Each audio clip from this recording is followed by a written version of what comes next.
Ooh. You can get excited now. Come and Three join of you. you. Three of you. I had a dream about this once. Oh, this I gotta see. And you're my favourite. Yeah, he's cheeky. I like him. He was like cheesy. Yeah, but good cheesy. But a good cheesy.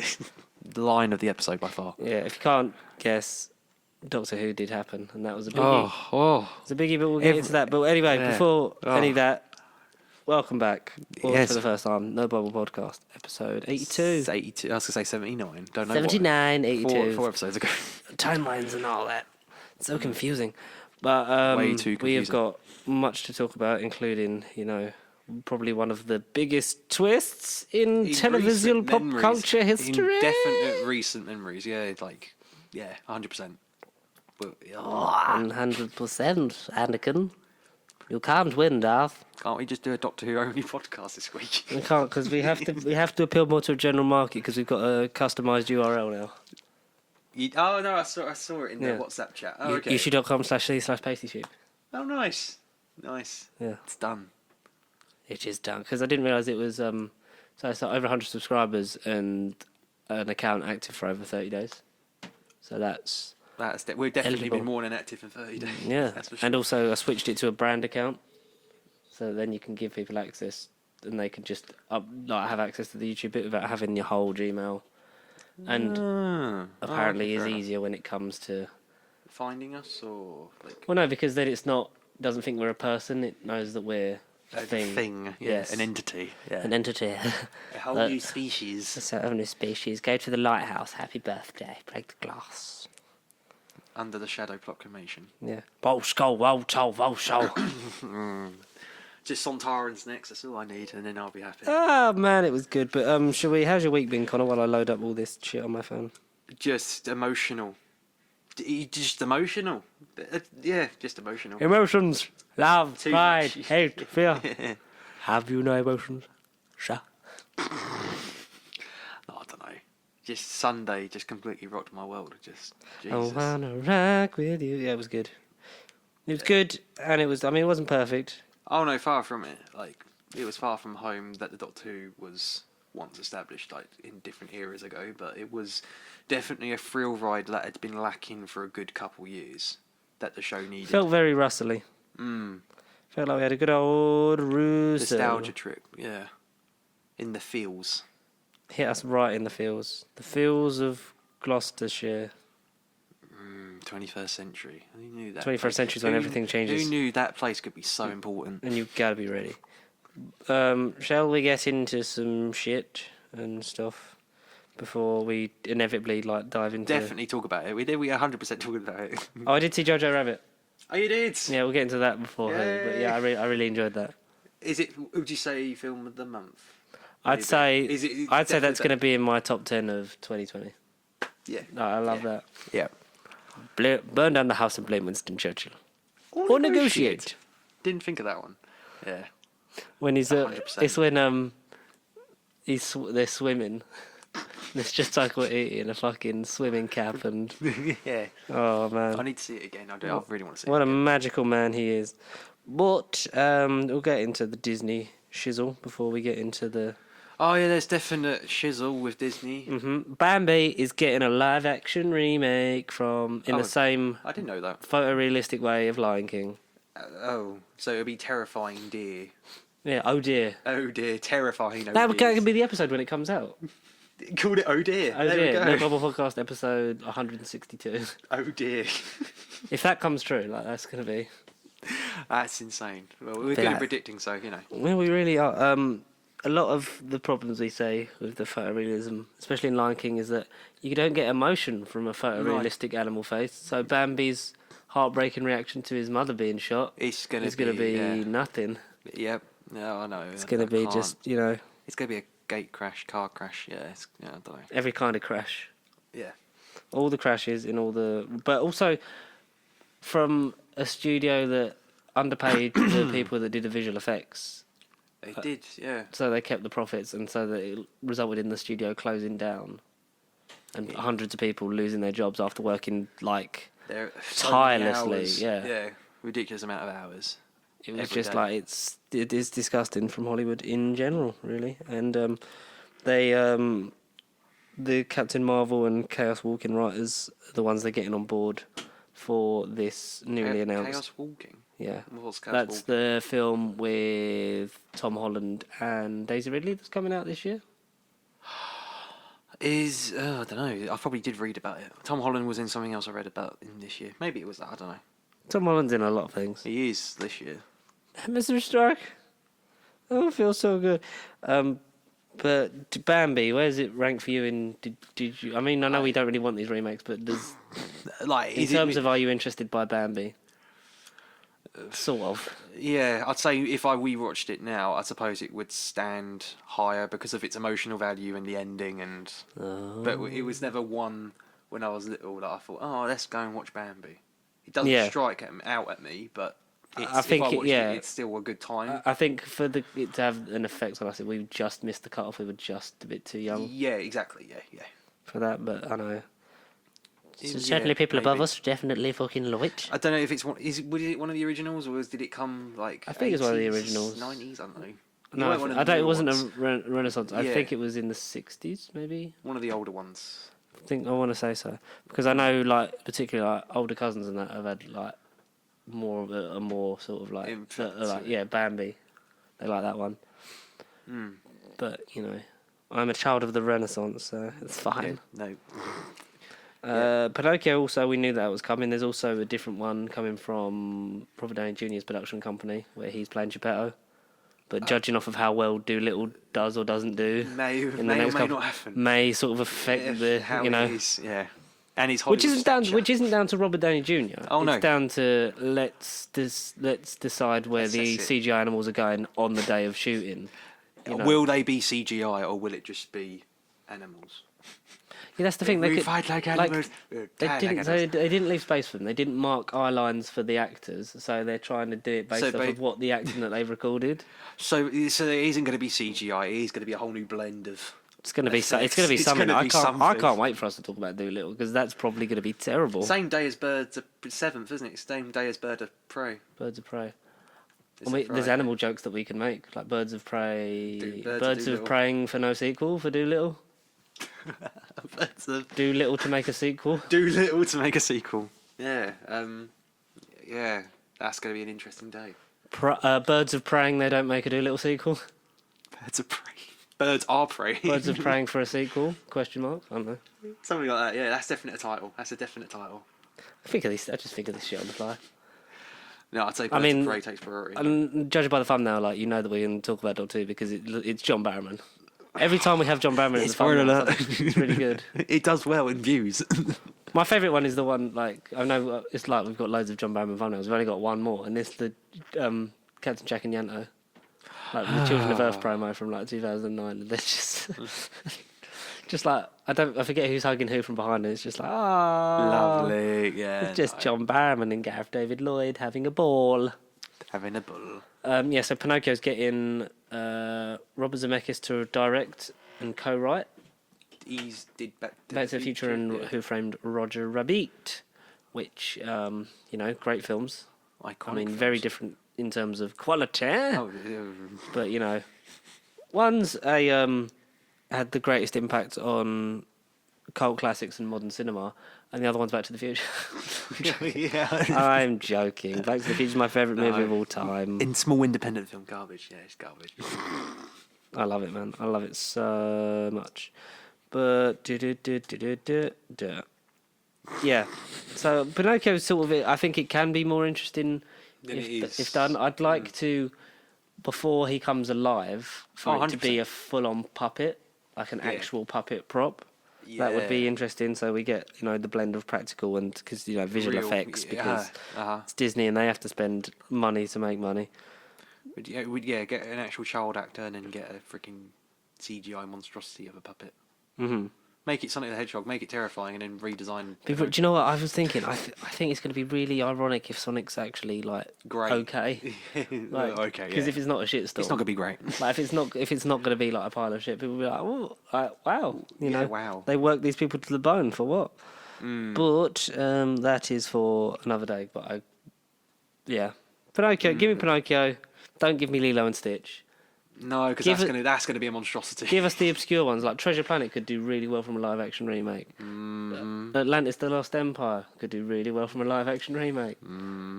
I'd even speculate that maybe Hunchback of Notre Dame. Yeah. Just, ignore the gargoyles, because that just shits on the whole movie. It's like, because the whole thing of they're in his head, but then they start throwing stuff. So they're real. Then one of them tries to get it on with a goat. Oh, right. Thank God I didn't watch Deadpool 3 writers think it will be R-rated, but not part of the Disney's MCU. What? So what would you want to see? Deadpool sacrifice his R rating to join the MCU, or to keep his R rating and not play with the other toys in the box? Well, keep his identity, but let him be part of the Toy Story.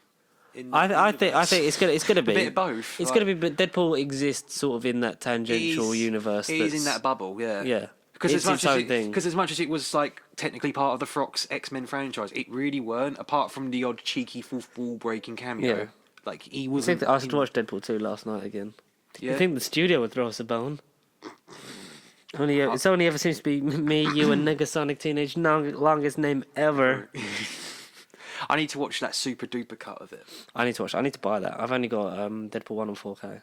But I just love watching Deadpool 2 because it's just put your hands behind on Sky Movies. Put your hands behind your knees and get down on your head now. Oh, that movie is a blast. I love that. 4 or 5 moments, but he'll have to because the amount of money they can make from putting him in other things is going to be too much for Disney to not do that. To not ignore. Yeah. But for his solo movies and various Deadpool Foxy kind of X-Force. Foxiness. Foxy Forceness. X-Forceness. In terms of how they did it for Fox. Like if they're going to have it in the way they had their ones. Yeah. Like an X-Force and darker villains and stuff like that. You could keep it because you lose what makes Deadpool Deadpool. Some of his effects, some of those movies. And then give him a glory moment if you're going to put him in a PG-13 crossover thing. Because there's no doubt that Ryan Reynolds is going to cross over into this universe at some point, and it's going to be fucking amazing to watch. In the Avengers, in the next Avengers movie. People thought I'd never do it. People thought that I would, I was going to play Deadpool wrong and then be Green Lantern, but look at me now. I killed Hugh Jackman, and now I'm in the MCU. I think that's how you would get a Hugh Jackman cameo is in Deadpool 3, because if anyone's going to come saying, Hugh, would you like to come just for a day? Give them the same money truck that they backed up onto Harrison Ford's fucking ranch, because all you can hear in that scene is the sound of that dump truck reversing because it's you're just a memory. No. They must have paid Harrison Ford so much money. I bet. Can you imagine that phone call from JJ? It's like, ugh. We're gonna need the dump You get it, we're gonna there's this scene, you're gonna have to wear the vest again. Get back on the battlefield. No, I gotta do this. I don't want to do this anymore. But we've had some of the OG Disney legends, directing duo John Musker and Ron Clements, OG animators from the original, the original run, Disney, original Disney films. Yeah. The pair have opened up about their bemusement at such shot-for-shot remakes of animated classics such as Aladdin and Lion King, with Musker often finding the creations inexpressive and uninvolving, which is very true. I love to see new techniques being explored in animation. I also like the idea that the medium has not... look at it, Into the Spider-Verse. That's a new technique of animation. Has enough elasticity and potential that there are many types of stories that have yet to be done in animation, and I'm hoping that in the coming years they will be. I'm bemused by the live-action remakes, although the more successful ones to me are the ones ironically that reinterpret the source to a greater degree, i.e. Maleficent, which isn't really a remake, but it sort of is because they remake in the last 10 minutes they remake Sleeping Beauty. Oh, right. I think Favreau's a brilliant filmmaker, but the shot-for-shot fealty of the hand-drawn Lion King, as well as the inexpressive animation in the film, left me uninvolved. In general, I'd rather see more original content, and fairy tales, particularly by their nature, don't seem to accommodate or demand the extension and or repetition of their self-contained narrative. But Frozen 2 just made more than $1 billion, so what the heck do I know? Yeah. So after more than 40 years in the field with John Musker and Ron Clements having long been credited reinvigorating Disney animation with both The Aladdin and Little Mermaid, as well as helmed such movies as Basil, the Great Master Detective, Hercules, Treasure Planet, The Princess and the Frog, Moana. Musker and Clement as a warrant certainly worth listening to. That does raise a good point, which we've talked about before, of having a reason to watch it. Basically, that's 100%. Why you change it. That's why Jungle Book is still my favourite. Successful, yeah, in your eyes, because it's different. Because if I wanted a shot-for-shot remake, I could save myself the money and just buy Lion. I could just buy the original Lion King on DVD and HMV for like less than a $5 and just watch it. Yeah. I could do that, or I could just stream it straight away from on demand. Yeah. I don't have to go out of my way and pay money to go and see, the same thing again. Same thing, but 30 minutes longer and less emotive. And it is because the realism of the animals, but they were done before in a way. Like they looked like the animals. Yeah, they were cartoony, but it was the emotion in the faces and the whole story. Like reaction is what is. It's what you need, isn't it? Because otherwise you can't. And then you just can't and relate. You just can't. Yeah, no, exactly. It's not relatable. It's just a computer image, and it doesn't have the same feel. It really doesn't. Same impact. No. That's why I'm glad I haven't watched any of them yet. But I say, come Disney Plus, I'll at least give them a look at, and then agree with you. Well, I'll give them a look at, and then I'll hate them. And then I'll hate them. Yeah. Exactly. And then I'll hate them. That's my boy. There apparently has been a casting rumour for a sinister kind of villain in the Spider-Man universe. A sinister villain? So apparently they have... Go on. There's a casting rumour. Oh, I like that. Go on. The casting rumour is for one Dr. Octopus. Oh, his name I hadn't heard of. Okay, so we know that Jared Harris had been... people were speculating that he might have been Otto Octavius. But Jared Harris, who's in the Morbius trailer. Okay. So people were like, oh my god, is that Doc Ock? Yeah, okay. All right, okay. Jared Harris, for those who don't know, is OG Dumbledore's son, who's in Chernobyl and The Crown as King George the Sixth. The Sixth. Oh, okay. All right. Queen Elizabeth's father. I can't wait for them to get to season 6 of The Crown and for them to oust Harry and Meghan. Absolutely. Too soon? Absolutely. Too soon? No, but apparently, so we know that these come from the same sources that said they're eyeing up Daniel Radcliffe of Moon Knight, Tom Holland in talks for a cameo in Venom 2, etc. Right, okay. Apparently. Daniel Craig. And they also, mate, imagine Daniel Craig as fucking Moon Knight. I went to see 1917 again yesterday. Yeah. With a girlfriend because she wanted to see it. And I find it really weird that it's almost like they forced the because I know it comes from the director of Spyfall 1917, isn't it? Yeah, it does feel forced. Yeah, and also the fact that they're now playing the James Bond trailer before it. Yeah, it's like I had the normally exact they do experience, like 3 trailers between. Well, they do 3 trailers before the film, didn't they? Yeah. 3 film 2 trailer. or 3. Yeah. It's normally like 3. Sometimes I mean, once there was 5, but that was when it was like Detective I don't know. It was like Detective Pikachu, Godzilla. There were so many things. I was like, yes, I'm just having a seizure. yes. All of them. All right. You watched Detective Pikachu, didn't you? Yeah, in the end, yeah. Did you love it? Just for I how respected stupid it was. Yeah, but I still, again, it's just because I'm not a Pokemon fan. I just didn't get it. I was meant to go, pure, cute, pure creature. But when Licky Tongue licks him on the train. Yeah, it's Licky Tongue. Anyway. I don't know them, so yeah. Anyway, I didn't have the connection as I thought. Have you watched would make me Godzilla? feel. The second one, King of the Moon. I haven't watched the first one either. Watch the first one. Or the 98 one. Watch the 70s one. Watch the 60s No, one. watch the 2014 one. Watch Kong Skull Island. Then watch King of the Monsters. And it was like, this is everything I want from a summer monster movie. All right, I cannot wait. We're going to see Kong Skull Island in 40X. Not Kong Skull Island, Kong vs Godzilla. That's 2021. That's the one got delayed, isn't it? No, it's delayed, but it's this year. So it was still meant this year? to be beginning of this year. It's October now, I think. Oh, okay. I thought it was 20. Oh, right, okay, yeah. So anyway, apparently they are eyeing up Spyfall star Javier Bardem to play Doc Ock. Spyfall from Doctor Who. Spyfall. What's Spyfall? Oh, Sky. I meant to say Skyfall. Sky. There's so much Doctor Who in my head. Skyfall. Skyfall. So yeah, okay. So Raul Silva, the villain, Javier Bardem. The villain. Okay. Also, alright. you know, was in that really shitty Pirates of the Caribbean movie. Right. But he's I been in a didn't lot see. of things. Javier Bardem's a great actor. I know the name. I do know the name. I can't picture him. In Sorry. his 50s, so Right. about the right sort of age for a comic book doc. It'd be nice to For see. Doc Ock. Yeah. Seems like a very Alfred Molina type. Oh, 100%. Yeah, he sounds it. Like we know that Javier's got the range, Javier Bardem. I'll look you up. but I would be really up for Javier Bardem as. Oh, you bloody hell! Yeah, he is freaking Alfred Molina.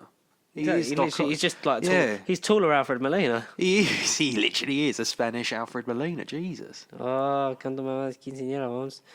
I'd be up for Javier. He's such a great actor. Like, I would love to see that kind of caliber snuck into another Morbius movie. Oh, imagine he's like post credit. He's just Michael post-credit. Morbius. He's like, here, I've got a You cure want to for stroke my tentacles? Oh, senor. Oh, let me put my pants back on. No, that's the twist. Kidding. That's the twist. It's a multiverse. Doctor Octopus. I think I think Sony are really gearing for a live-action multiverse, which I will get behind only when we have Tobey Maguire, Andrew Garfield, and all and Tom three on Holland screen. Yeah, on three. on screen with Nicolas Cage playing a live-action Spider-Man noir. And- the wind smells like rain. And a masked, unknown Japanese actor as a Japanese Spider-Man. We're getting a that recreation. in Spider-Verse too, aren't we? Oh yeah, but imagine if you've just seen a live-action I cannot Japanese wait. suit. And then they all go away in the Spider Sword. Oh, and the spider sword. That'd have been great. Disney Plus sticking on this sort of because that was Spider-Man sort of Disney still, Hmm. but sticking on the Disney-ish train. The Mighty Ducks Disney Plus series got a really good cast boost. Okay. Emilio Estevez will return as Coach Bombay in the Mighty Ducks Disney Plus series. Didn't see Mikey. I haven't watched Mighty. You've Ducks. never watched Mighty Ducks, so No, do you know who no. Emilio Estevez is? I know I know his face as well, but You know who Charlie Sheen is? I know the name. Yeah, I know Charlie Sheen. Yeah. It's his brother, All right, okay. and All their father is Uncle Ben from The Amazing Spider-Man, right. Martin Sheen. Yeah, Martin Sheen. Put it into context. He was also in Apocalypse Now. We know this. That was a very big film, or one of the biggest films of all time. Yes, Small independent company. Yeah. but that gets me excited because like that was very much my era. Mighty Ducks. I love the first two are great. The third one's a bit shit, but Okay. but Emilio All right. Estevez is a big part of what works. So I love it. You love it. I love it. So I can't wait. the Mighty There's more Ducks. Disney stuff in here. Trying to get all that out the way at once. Got loads Too of much. things that I'm swiping. You heard about a delay, didn't you? What did I? Ewan McGregor's Obi-Wan. Yeah, I was about That's- you to. literally- Well yeah, done. we predicted the future. It reportedly been shut down because Kathleen Kennedy's not happy with the scripts. Yeah. So they're Rewrites. expected to maybe reconvene in the summer. Right. See, even when Ewan McGregor returns, It all it's goes never to- straightforward. It always goes to shit. No, 100%. It goes straight down the pan. It is very unfortunate. So, because they'd all gathered at Pinewood Studios to begin, I think it was principal photography, wasn't it? Because all the pre-production was done. But then how did they get that far through pre-production? And then, yeah. And be happy Kathleen with the Kennedy script. to either only just see the script or think, Exactly. actually, the script's not that good. Sorry, guys. Yeah, exactly. Some internal scuffle happened. So apparently they've all... There's fears the show could get the axe. I don't think it will because there's too much public demand for Ewan McGregor. Oh, 100%, yeah. If they Just Ewan McGregor. If they Just just give- outright cancelled it and said, "Sorry guys, it ain't happening," like the I amount honestly- of uproar and cancellations Disney Plus would get, is like, yeah, stop that. Would that be a thing if they started messing shows about like that? Would that make you think about your Disney Plus subscription in March? Oh, potentially, yeah. Not just for Obi-Wan, but I'm thinking more of the MCU stuff. If they Also, for Yeah. that, like in the same week that they lost Scott Derrickson and Doctor Strange 2, the person who was Exactly. the original creator of Lizzie McGuire Yeah, Lizzie McGuire. Yeah. left after 2 episodes in production. We did like roughly cover that, but also citing creative differences because it seems like the creative people are clashing with the high ups at Disney, and it's all very dark and behind the scenes and a bit evil. It's the dark side they've sensed. Luke, run! Disturbance in the Force. Yeah, 100%. It's only 6 episodes, so But then I on- heard the runtime might be shortened. It would be 4 episodes instead. Like, say, 4-hour episodes, or I thought it was meant to be 6-hour ones anyway. did I read like 4 episodes but half half-hour, 45-minute episode. Fuck that, Sorry, man. yeah, I know Stop. it sounds. You're giving us I don't want to less put faults. I don't want to put evil Give faults. us less and less Obi-Wan by the day. I know. Like, I was just like, I was bombshelled by it. It was quite shocking because it was like, because I didn't even realise that it was going into like principal photography. So soon, yeah. Captain Marvel 2 is officially confirmed to be in pre-production. The script is being worked on with the WandaVision writer Megan McConnell. The story will move the setting from the 90s to the original movie to the present day. Okay. A principal release date of 2022 is what's up at the moment, as reported by The Hollywood Reporter. All right, okay. 2022. They're looking for a female director. Director. Oh, okay. I thought you meant another female Captain Marvel. Yeah, they're looking for more women. Morphine. Which is good. And do you know what's really good? The fact that they also confirmed that Jodie Whittaker's coming back for another series of Doctor Who, and there's another Captain Marvel film. So all the rampant sexists on the internet, you get to keep them annoyed for a couple more years. So that's good. Because if you don't like equality in media, you're a fucking idiot. Yep, there ain't no ways about it. There is Sunshine. Sunshine. I thought I'd on the last of the Disney-ish stuff. Yeah.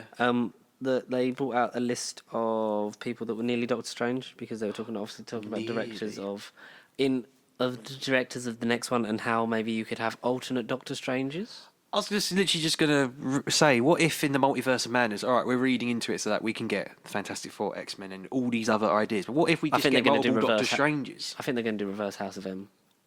Yeah. Oh yeah, like we've previously said. But I was just thinking, what if we just get multi-Doctor Strange? Like well, we could, and here's who could play them. Starting from the one probably the one that we all know, Joaquin Phoenix. As Doctor Strange was attached for a very long time. Was he? By all accounts, the role of Doctor Strange belonged to Joaquin Phoenix as Oscar nominee for The Master, Walk the Line and Gladiator if he wanted it. Wow. The long-time vegan and younger brother to the late River Phoenix considered taking the part, but ultimately found the long-term commitment a heavy creative input. Yeah. Very ironic, considering he might be doing some Joker sequels and maybe going in the Batman universe. You fucking idiot! So many people behind the scenes involved. These kind of pictures too restrictive. He hasn't ruled out joining the major franchise world someday, but it wasn't that time. Oh, okay. Oh, I did not know that. All right. Here's another Joker. Jared Leto. Shortly after Phoenix's exit from the conversation, another vegan actor campaigned heavily for the role. I don't know why they keep talking about vegans. Okay, vegans have to be Doctor Strange, apparently. Exactly. I've got a mate who can fit that. For the role of Marvel's Master of the Mystic Arts, Jared Leto didn't end up entering the MCU, but landed one of the biggest roles in the DCU instead. In 2016, Suicide Squad opened just a few months before Doctor Strange, and look how well that went. Exactly, look how well it went. Polar opposites. Joaquin Phoenix, I think, would have been great. I think it would have been a completely different kind of movie. Oh, 100%. Yeah. Yeah. Yeah, they would have made a real movie and disguised it as the Doctor Strange movie. Jared Leto, no, I don't see working. No. I don't think he's that much. I think we'll see with Michael Morbius. Would he last more than 40 minutes? That's just my issue with him. Like, everything I've seen him in, he just isn't in it. In his movies enough. I thought we were talking about acting. Acting. Yeah, that's more important. Here's one I think you'll like. All right, go on. Yeah. Oscar Isaac. That's Doctor Strange. Oscar Isaac had already landed a then still somewhat mysterious role in Star Wars The Force Awakens, so the folks at Disney, who both own Lucasfilm Marvel Studios, were clearly already fans. He did end up starring in one of the movies from the mutant-centric Marvel universe controlled by Fox, playing the title villain in the named X-Men Apocalypse. But I think he would have been really good. He'd be interesting as Doctor Strange. He'd be really good. I feel like Oscar Isaac has had the crappiest time in terms of working within the trilogy. Because because Daisy Ridley sort of picks and chooses. John Boyega was like, I've got all the money in the world, I want to make another Pacific Rim. Adam Driver's done the best because he is the best actor. Yeah, he's got so much attention, so much press, and so much popularity from it as well. I think he's the one that's sort of not been affected by the curse. The curse of the dark side. Yeah, he was basically basking in it for the trilogy. Yeah. He was the face of it. Because you get it just from the body change from Ben to Kylo is just great. I've watched Marriage Story the other day. Very good. I really enjoyed it. Yep, all right. That scene the scene that was doing the rounds on Twitter when it was like the argument scene. That in context is just so much better. Right, okay. Like, I know that people are like, this is like what you would do at like GCSE drama, like when they ask you to act out. I say, but it is, in terms of the context of where it comes in the film, very good. Very good, yeah. Very good. Oscar Isaac, why are you not Doctor Strange. Why are you not doing Marriage Story? Here's one I think you would have liked. Yeah. Oscar Isaac wasn't the only actor part of the canon of the galaxy far, far away to have a shot against Dormammu, the Dark Dimension, as Stephen Strange. Doctor Strange would have been Ewan McGregor's first tentpole franchise since Star Wars, had he and Marvel ever moved past the discussion See, phase. I can picture him as Doctor Strange. Hello there, I've come to bargain. You can't bargain with me, Dormammu. I used to kill Darth Vader.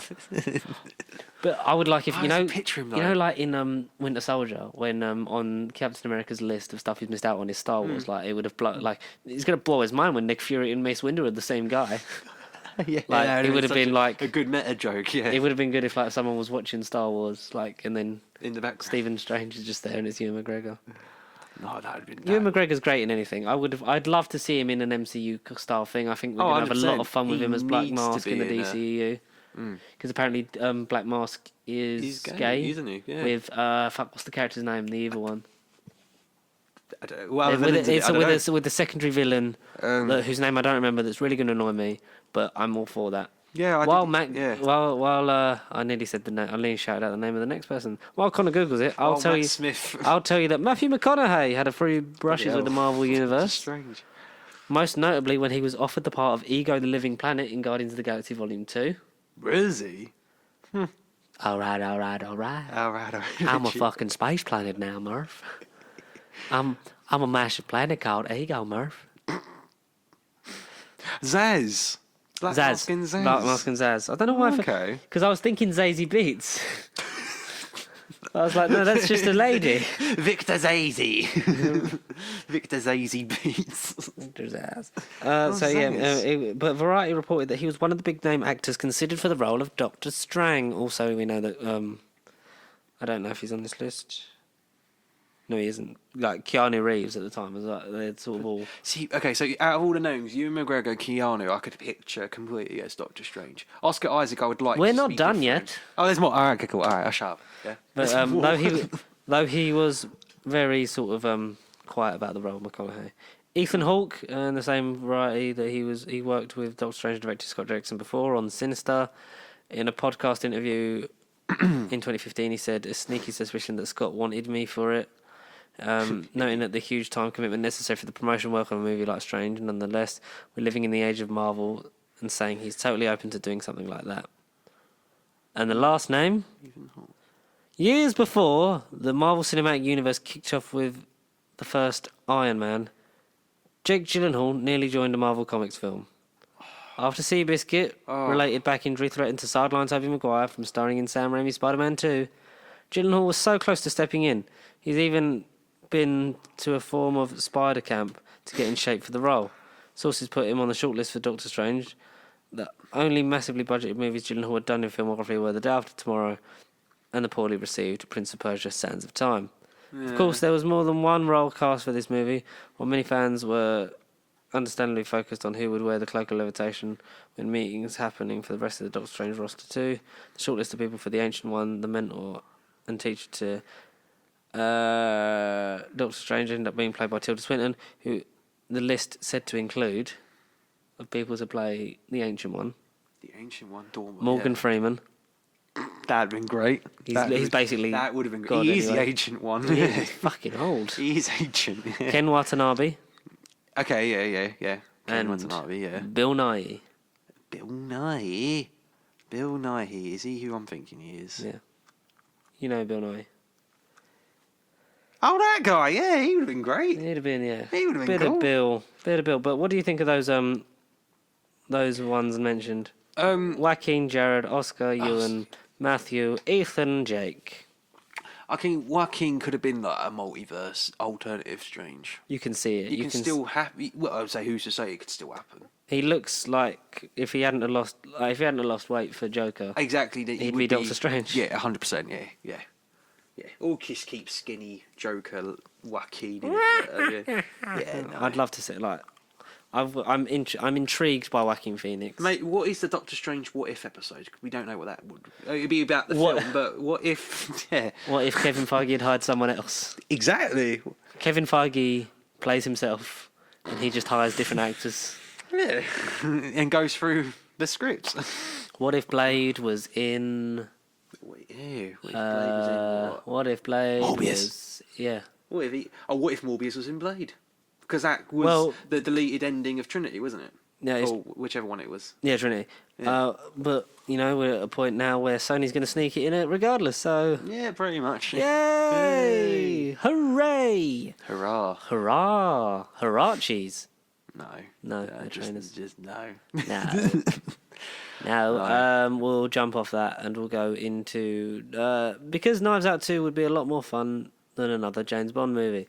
Oh, Knives Out 2 would make Daniel Craig over the moon. I'd do anything for Ryan Johnson. I'll do anything for Ryan. Just put that out of context. That sounds like such a I'd do lovely anything story. for Ryan, including murdering my family. Is what that's not what he's saying. He's saying that It's what his character wants to say. in the because script. he's aging out of leading man roles, and He kind of he's a is, character actor, and He is. his turn in Knives Out is Was amazing. insane. He's I love insane. it. Yeah. I love it. Performance of his career? It's definitely up there. I would think you say? you can see the joy in the fact that what he's getting to play and the fact that he's just chewing the scenery on like so many of them scenes, and You can tell that he's having fun. apparently playing that role. rewatching you can see him like look down at the shoes when he spots the blood. You can see him when he discovers it. I knew it all along from the start. Yeah. Like Oh, I see. weird accent aside, like you get used to that, and then you're just sort of like, Blown away by his performance. You are just whisked in it. Did he even get nominated for like best actor? I don't Or- Really? That's a crime.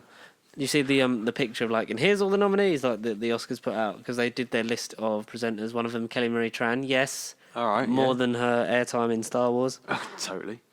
But it's just a sea of like white people, and because I think there's only one person of color in the four you said acting before. ones. Yeah, yeah. Which God, Hollywood's No. Hollywood's Come on, full man. of horrible people. John Boyega at least. I mean, we said that when we talked about how far behind they are on female characters. And look what happened now. Yeah, we got some good reception for that. That was Yeah. nice. Game of Thrones was supposed to end with 3 movies instead of that final season, according to George R.R. Martin. 3 Better than what we movies. got, or for the best? What, 3 movies? Yeah. Or no, I'd rather have the 3 movies. Then. Or you could just done the season, cut it into 3 bits, Yeah, maybe. and maybe like I Expand don't know, it, had some yeah. character development. Yeah, actually extended and dragged out bits that needed expanding upon because the show just glossed over stuff. And to me, I still think the best episodes were the ones where there weren't a lot of action. I liked 2 and 5, where they were just The night before the fight. literally. Oh my God. All of them episodes were fine. Do do do do do do do do. It's crap. It's crap.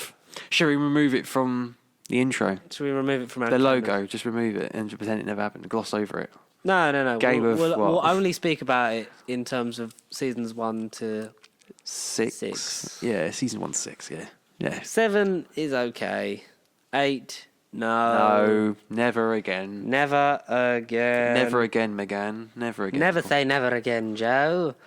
He I don't didn't. know if I used to be a woman. They called- certainly played dress- by Joe Martin. They certainly dressed for the occasion, but it They did. didn't. Principal succeed. photography began yesterday on Batman. The Batman. I thought you were going to say Matt Bad Boys. Reeves shared the clipboard. Of the Batman. Oh, Day the 1, Batman. the Batman. Oh. Is that going to be good? I don't know. I Do certainly I really bloody care hope so. anymore about Batman movies? Not really. No. But Matt Reeves has had a good track record. The Planet of the Apes movies are great. Yeah, but also, the DC movies. What else has he done? What else did he do? Did the Planet of the Apes movies and... He did, but he didn't do the first one. I believe he did. Yeah, Dawn and War, which are the better ones, I think. They are the better I like ones. the trilogy is like great, and now it's getting sort of rebooted again. It's like, Which, no, just leave it alone, Hollywood, no. yeah, either carry it on because it was great, or like just leave it to die for a little bit. But it made that money because of the compelling story set up by Circus and that lot. But anyway, who cares? The Uncharted movie looks to finally be shooting this March with Venom director Ruben Fleischer. Uncharted. Uncharted, I need to play them games The again. movie that's Is it based on the game? Is it a sequel? Is it a reboot? yeah, What well, is it? Tom Holland playing obviously young Nathan young Nathan Drake, Yeah. and I forget who was playing Sully. I think it's Mark Wahlberg. That'd be a good pairing. That would be. Lethal Weapon 5 confirmed with original cast and director returning. Oh, Yes, Well, I like Lethal Weapon. I haven't seen them. You're not? Nope. I've got. Great. Everyone at work this week is. So I've seen basically 3 films within the last week that I never I've seen watched. 3 films in my life. Just 3 films in my life. Jaws. I never watched Jaws. Mm-hmm. So the original Jaws. Die Hard. Yeah, the original Die Hard. Yeah, the original Die Hard. And Do you think it's a what was- Christmas movie? It's a cheek. No, I'm leaning towards no. It's a bit. The Christmas things is forced. And you see Bruce Willis's face during the film, you're just like, yeah, no. Fair enough. There's a lot of people on the No. internet that just started hating you. Yeah, But then well, the internet sorry hates guys, everyone. it's not Christmas. It really hates, especially if you're a person of colour in a sci-fi show. And then Armageddon. They're the 3 I watched. Armageddon. Yeah, Michael Bay. We did talk about that last week, didn't we? Briefly. Yeah. Yeah. How did you enjoy, experiencing those films? Well, I didn't want to close my eyes when I was watching it. Did you not want to fall asleep? I didn't want to miss a thing. No, Even when I dream of you, the sweetest dreams will never do. even when I miss you, babe, and I certainly wouldn't. Well, to be fair, I didn't miss Ben. Freaking Affleck should have died. Affleck should have died. If it was Affleck, then I would have missed It was him. the whole thing of like the father sacrificed himself for the daughter. And the cheesy. It was love of my cheese. daughter's life. It was a bit of rotten cheese. It was a bit. No. Vin Diesel and Michelle Rodriguez share a touching family moment in the first Fast 9 trailer. It's 47 seconds long. I didn't see It's okay. All right. I don't think it's gonna be as good as 8 was because Okay. this is the first post beef Yeah. Fast and Furious film. Yeah. During beef was 8, and then Hobbs and Shaw that counts, but yeah. after it all happened, then it was 9, and then 10 will be the first On-screen interaction. reconciliation. Hopefully they're in 10 because it's the last one, unless The they contract they keep negotiations. making more money like they have been, which I think they will. Yeah. Because Hollywood can't leave anything alone because nothing is sacred. Hollywood is bleeding. It is time is bleeding. A Knights of the Old Republic sequel/remake video game is in development at EA. Yeah. Will it be as good? Probably not. No, it'll probably be like the first new Battlefront. 100%. Be like that. And the second one will be the better one. Yeah. But it will still be quite crap. No. Netflix announces a Witcher anime movie. Oh. Witcher Nightmare of the Wolf. Huh, is that due for when's that out, or do we not know anything about it? I don't know. There's no specific release date, but The Witcher anime movie. anime. We could say did the article is like Witcher movie announced, and then obviously Henry Cavill. But it's like as soon as you go on, it's like anime. It's like what are you going to Alright. me? Huh. Hunger Games prequel will reveal Snow's origins book. First look. There's a prequel book to the Hunger Games apparently that's going to reveal why the guy who was played by Donald Sutherland was bad. If that interests you, please Go ahead. pay the RRP on that and find someone who cares. Blade Runner 2049 director wants to return for the franchise, but not for a sequel. It would be an original story set in the Blade Runner universe. I think that's the best. I'm up for that. Yeah, I think that's for the best. Yeah. Blade Runner's got the potential to be a film Thing universe franchise. thing. Oh, It's got- 100%. Yeah. But To quote Michael Keaton in The Founder, franchise. I haven't seen The Founder. Have you not? I think that's still on Amazon Prime. The That's one Founder. of my favourite films ever. The Founder? Yeah, it's really well done. Oh, 2016. Oh, okay. I thought it was old. But we didn't get it up here till 2017. Never heard of it. McDonald's. Ray sells me the owners of McDonald's. What? Yeah. It's the whole origin story of McDonald's, and it is. Really? It's dark, it's twisted. How have I not heard about this? It's really good. Because it didn't really do that well, but I first saw it on holiday on demand on TV. I never heard. Should we get into who? Have you watched Birdman? While we're on the subject of I Keaton. love Birdman. Okay. I yeah. own Birdman. Birdman's up there. Yeah. I'm in the middle of it, and I was completely immersed. It's like a Do you know- 1917 experience. It's the way it's shot. The thing that got me was the trailer. Like when the original trailer dropped. Have you watched that? No, I didn't. I will show you after this. Yeah, Because okay. it's got a really good, the way it's done, the soundtrack to that. I was like, All right, yes. I'm Because sorry. I think I was in, it was 2014 that film, wasn't it? Yeah, Something it like was, that. yeah, So yeah. I was like, just comes to the end of college, I was like, yes! Put Michael Keaton in my face! Yeah, he's awesome. Let's break the Who news, and then we'll do Fugitive of the Judoon, and then Jojo Rabbit, and then Yeah. see something else. what's occurring. Because, we're about halfway in. Jodie Whittaker confirmed that she'll be back for Series 13, Yeah. which we kind of sort of knew. Yeah, Because 'cause HBO had you already said put previously on, before, like, oh, they, yeah. you know, there's a couple more series that they're confirmed to do. Speaking to Entertainment Weekly, she said, "Yes, I'm doing another season. I absolutely adore it. At some point, these shoes are going to be handed on, but not just yet. I'm clinging on tight." Huh. Makes sense. I would like to see at least one more season of Jodie, Yeah. especially considering the tonal shift. And also, I'd like to see her with some different companions, because that's always the nice thing. Just a subtle hit, BBC. No, but I like that kind of thing of when an established Doctor then meets a new companion. Because Yeah, when exactly, when they all start, 100%, because yeah. when they all start together, it's very rare that they stay together for Click. such a long time and Yeah. are great. Yeah. Apart from, you know, Well, no, I don't know. think- the Doctor, Amy and Rory, obviously Smith, and so like Rose, like Sarah Jane Tom, and Tom, but obviously she'd been in it for that season before. with but Pertwee. but they don't really hit their form until 30. Like season 13 is like when they're like, yes, this is fucking golden. Yeah, it's their peak. Are you okay with another season of Jodie? Yeah, after this week I am, yeah. After this week, yeah. I think we have to see. We're still halfway, and we have to see how it pays off. Yeah, 100%. Tosin Cole has been cast in a big new US TV series. Does this mean he's leaving the TARDIS? Yes. I think so. Yeah. I think I was surprised that they were angling for Ryan, but now I see it more and more, and I think, you know, just fuck one of them off, please. Well, even Jack saying you're my favourite, like, yeah. Sure, you can't say that bit yet. Nah, you did They it, know nothing. that John Barrowman's back, but we can't say it yet. The Favourite. That's a movie you should watch. The Favourite. That is Margot the Robbie. favourite. We'll get onto that in the spoiler breakdown of the episode. Yeah. Get onto that in the spoiler breakdown of the episode. So, should we talk about the Rhino in the room? Yes. Jojo. The Fugitive of the Judoon, Doctor Who Series 12, Episode 5. Fugitive of the Judoon, written by Vinny Patel and Chibnall. Chris Chibnall, Yeah. doing his best Russell T Davies of Style episode. making to like you know when he sort of would think with the like he'd give you this the episode's right, but then he basically did like the final bits. Because he's like, I need this to link to this, because this is what I'm going with it. But also Moffat, because not all of it was good.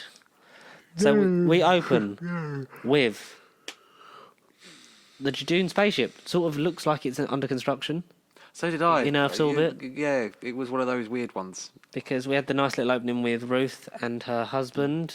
Yeah. Oh, the toast and the butter. Yeah, a nice little thing of... Well, I can't remember exactly what she says, but like perfect way to have it or something like that. I thought, what on earth is this? Yeah, she's doing that. And so she, a woman called Ruth, who's a tour guide in Gloucester, on her way to work in the morning. She's having a really good day. Very People normal. don't seem to like her As other sales half, Lee. Yeah, they don't. Especially All Ears, was it All Ears Andy? Yeah, they call something like that. Yeah, especially with No, the call me All Ears for nothing. Because he forms a dossier on, like, he On never speaks Lee. to anyone. He never does this, he never does that. And just to throw a hint, you could do better. Shh, we talked about this, Andy.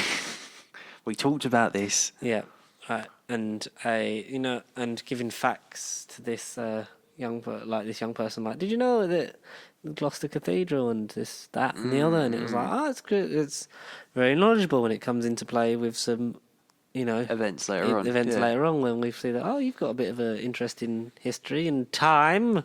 The gang, the fam. The fam, yeah. On the TARDIS, they get a Judoon alert because apparently it said the Judoon have. The first half hour is basically a sequel to Smith and Stephen Jones, Jones-ish, yeah, it is. where they, instead of beaming them up, they beam themselves They beam down. They down. cut off a force field, which the effects are very Planet of the Dead when the woman walks through it. Yeah. They have a force field around the town of Gloucester because there's a fugitive of the Judoon. It's on the, because basically, if you don't know the Judoon, big space rhinos from space. They represent the Shadow Proclamation. No, I thought the name would have been... The name didn't get dropped at all. I thought the name would No, have been some of dropped. them are in association with the Shadow Proclamation, but some of them are just like Free... because they are like Because I haven't watched the Sarah Jane one. but- space police, so they're just like Yeah, they're just like there. guns for hire, really. Right, okay. To like some of them in the same way that like the Slovene have like many different sort of Cousins factions and and bits. stuff like that. Oh, right, okay. Oh, all right. And like how the Shame. So not all of the silence tried to kill me. You know that throwaway line where it's like, it was just like a rebel Yeah. disbanded bit of it. I was expecting him to say, "Oh, it was Jodie Whittaker to say shadow proclamation." I just No, wanted she it. kept trying to be like David Tennant. And that's the only thing. Yeah, That's the the only thing. rhymey. That's the only thing that annoyed me about her in this episode. So she It's gets cringe. she gets the Judoon alert. And But I liked how they started off with them talking about the master thing again, and she's miserable and glum, and she was like, "Oh, you're doing that thing where you're looking down." But they again. didn't do that in episode 3 or 4. They did. I know it's yeah. So is this set before 3 and 4? No, like it's in the not. yeah, no, exactly. It's one of But those like they questions. sort of they're like, oh, and she's like, no, I'm fine. I like sort of pissed of off that. Jodie, Yeah, where I she's like like, all that, where we yeah. know that it's like it's a front, and she's sort of like it's breaking her down. She doesn't know how to deal with it. As she says, something's coming for me. Yeah, and she's like, "Oh, it's the master. Like, who are you looking for? The master." Is that what you do? You go and look for him? Yeah, when you leave us hanging, or whatever. No, I went home. Why didn't you take us? Like the companions. Let's get into this before we get into the main crux of the story. Yeah. God, they're annoying. At the end, especially, I hated that. What, speech he was at the end. cheesy. Oh no, we're the person you are now. Yeah. Well, don't matter who you are then. Who you are was. now. You brought us together, and we're here. Like, it was just like, no, come on. You kind of rip yourself out of caring now. You've kind of just dug yourselves a grave, I think. Yeah. The end. But yeah. so the script is still giving them stuff to do. Like it's like At least they're it's trying like- this season. But they're just it's like that's why there's so many like moments where they're repeating what we've just seen. Like Yeah, I'm yeah. not driving this car. Like we can see Doctor, you're not driving it. Or when it's like even the line in Spyfall where O says, "Is he just here for the running commentary?" Because he just says like. Yep. There's a lot of times where it's like, oh, they haven't said something in a while, so let's make them do something. It's like, take one of them out of the equation. This show would work a lot better with this version of the show would work a lot better with the one companion. Just have her travel with Bradley Walsh, Yeah, 100%. who's the only one that I feel like we know as a personality. As a person. But when I saw Ruth, I mistook her for Grace. Yeah, I mistook her for Yeah. Grace. Yeah, I thought it might have been Grace. I thought, hang on, is this a prequel to how Bradley Walsh joined the TARDIS? I thought it was going to be one of those episodes. I thought, They do look They did slightly look- similar. yeah, Joe Martin and Sharon D. Clark. yeah. First glance, I was sort of like, whoa, hang on, Grace. Yes. Yeah, so like he's the only one we sort of like. That's just the annoying thing. And obviously, if Tosin Cole is going to America, then he's probably not going to be hanging around. more for I'd him. like to see all of them go. If Yeah. one of them's going to go, I think all of them because, like we said before, maybe like Graham would have been like after his grief and getting over Grace and coming Yeah. to terms with it, Yeah. then he would have been like, all right, I'll stay at home and like make sure that you have someone to come home to. Yeah, You That know, would so be a no one else sensible- is in danger. a sensible send And then that grounds you when you come back to the Earthbound stories, and it could be like Mickey when they like get Mickey to investigate stuff and then call him home. Yeah, oh yeah, totally. But alas, we don't write Doctor Who yet. Yet. Well, imagine one day we Season will, and four- then people season the people 48. discover this podcast. Season 48, episode The 8. 64th Doctor. Yeah, and it's 64th Doctor. Yeah. Christopher Eccleston's back. Oh, old man cameo. I know you don't, and in years to come you might find yourself revisiting a few, but just the ones that got sacked after one season. So me and Colin Baker. Paul McGann's not available. He's filming Hobby City again. No. Good. Yeah, no. Have you seen Christopher Eccleston's Instagram?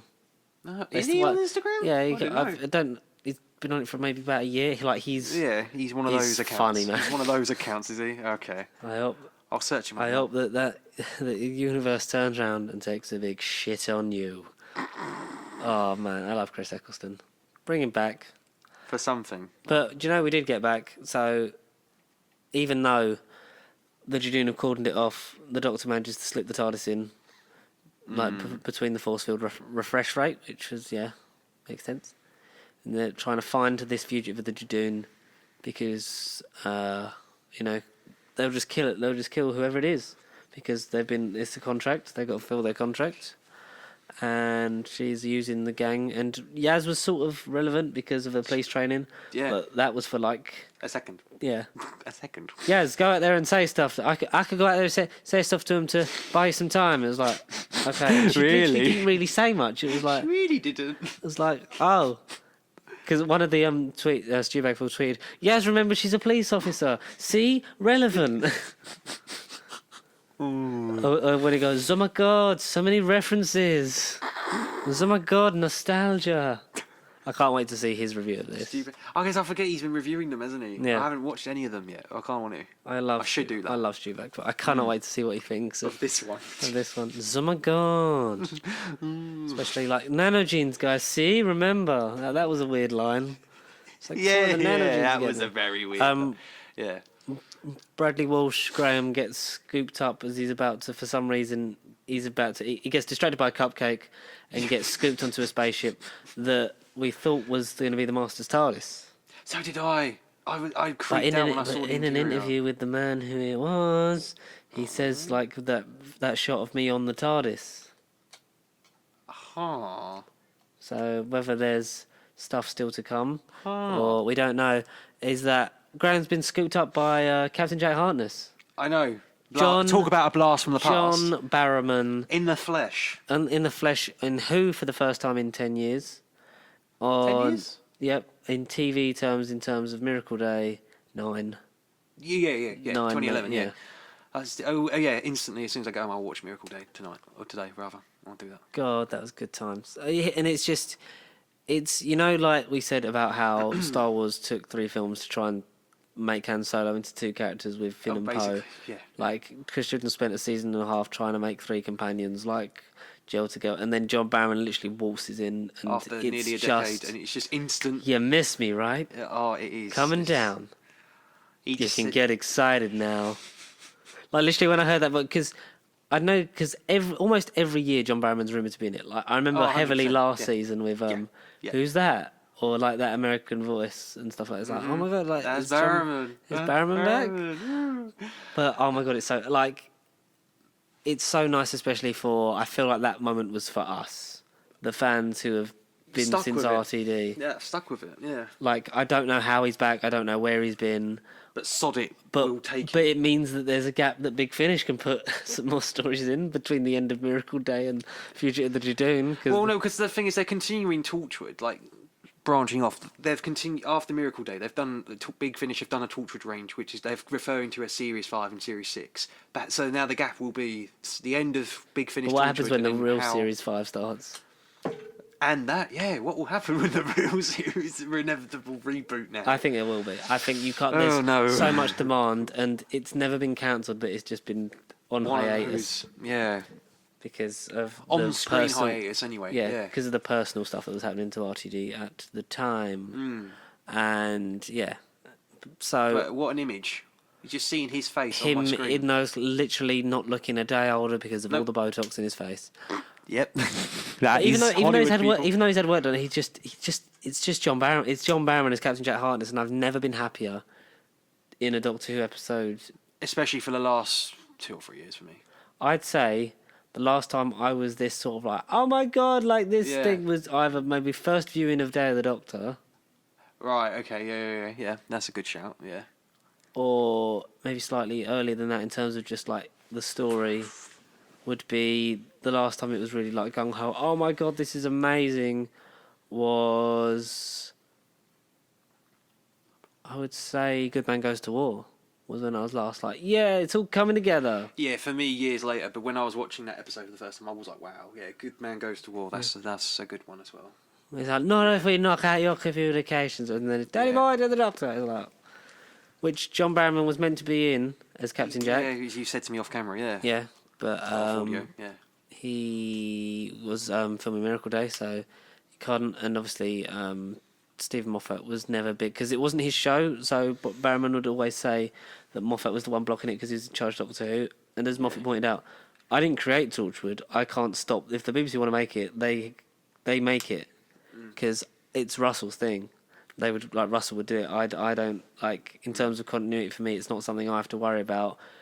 Only Because the they probably 900 wouldn't other have- jobs I've got to do. That's why. Yeah, that's why they didn't really weave it. Like Miracle Day was never referenced by Amy and Rory, which Yeah, I think is a exactly. bit of a missed opportunity. But it's understandable because they're not doing the same show, and depending on when you're syncing up with Yeah. your production schedules, it's Yeah, going to be quite hard to do. Iffy debate.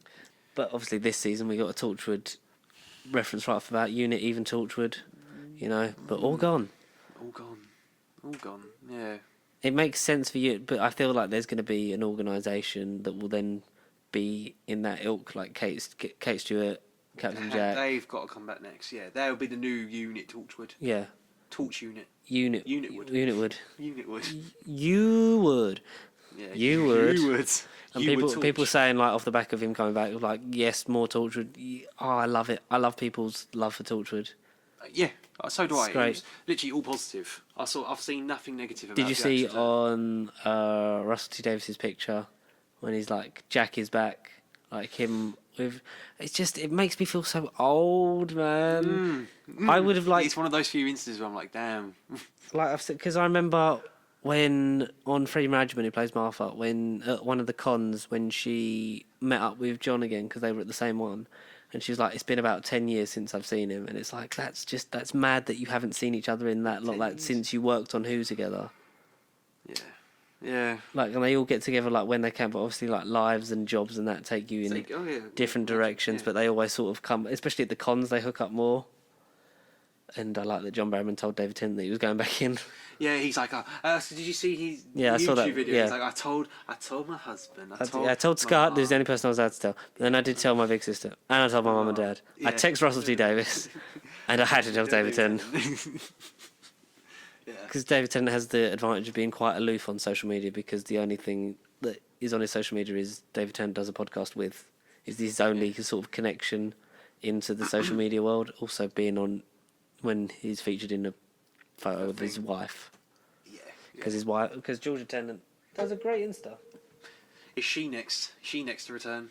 Oh mate, I thought there was a brief moment where I thought Jenny. Yeah, is she going to be a regeneration? Yeah, Jenny? Yeah, but that would have been cool. That would have been really weird. That would have been Your daughter's older than you, so Grace keeps having these visions of a lighthouse, and she gets a text that is from when as Lee gets captured by before he gets killed by someone that's hunting him, who's in charge of the Judoon, or at least on this mission, Gat. Yeah. And she calls him faithful companion as he's disintegrated. Yeah. Justice is swift. He sends her a text that says, "Get to the lighthouse, break the glass. Happy birthday." What was in the box? Because it kept alluding to the fact, like, oh, what's this box? But we never knew what was in the box. It was Richard Hurndall's teeth. No, because even then, when I was watching it early on, I did think it was a comedian arch anyway, but because they were being so protective about the box. But we never found out what was in the box. I don't think we ever will until the finale. Until the finale, yeah, exactly. So Ruth breaks the glass when she finally escapes back to the lighthouse with the Doctor, and you hear the ever so familiar rush of regeneration energy as she awakens, as the Doctor uncovers from a false grave The Doctor. a TARDIS, a buried TARDIS, and gets changed into a very Colin Baker-esque outfit. So, yeah, it's like, ooh. Let me start from the beginning. Hello, I'm the Doctor. It's like, So Jo Martin is the Doctor, but not as we know her. Turns out Gat is a Time Lord too, who has been tasked with bringing the Doctor back to Gallifrey. I don't think it was the Rani. I hope for the Rani. I pray for the Rani. we all do now. Especially the Rani teaming up with a female Doctor. Yeah, or like going against a female Doctor. That would have been cool. That would have been cool. But it wasn't meant to be for now, anyway. Well, not for now. Maybe who dares to dream can, because even though Jack's back, he has a warning for the Doctor. But she's busy being caught up with herself. Literally. So they don't remember being each other. No. And they don't recognise each other, which... But it's a great twist to the multi-Doctor story. It is, depending on how they land it. Yeah, going forward it is, yeah. So, and a lot of people being like, oh, like, you fucking, like, why? They never will, like, hating men. I'm just... But, you know, grow up. We've had 12 blokes. Let's have a couple more. I almost wish she was 14. Like, if it was revealed that she was the next one, like a proper... That'd be cool. Like, yeah. Especially because I don't want... Like, I think she's going to be relegated to a kind of...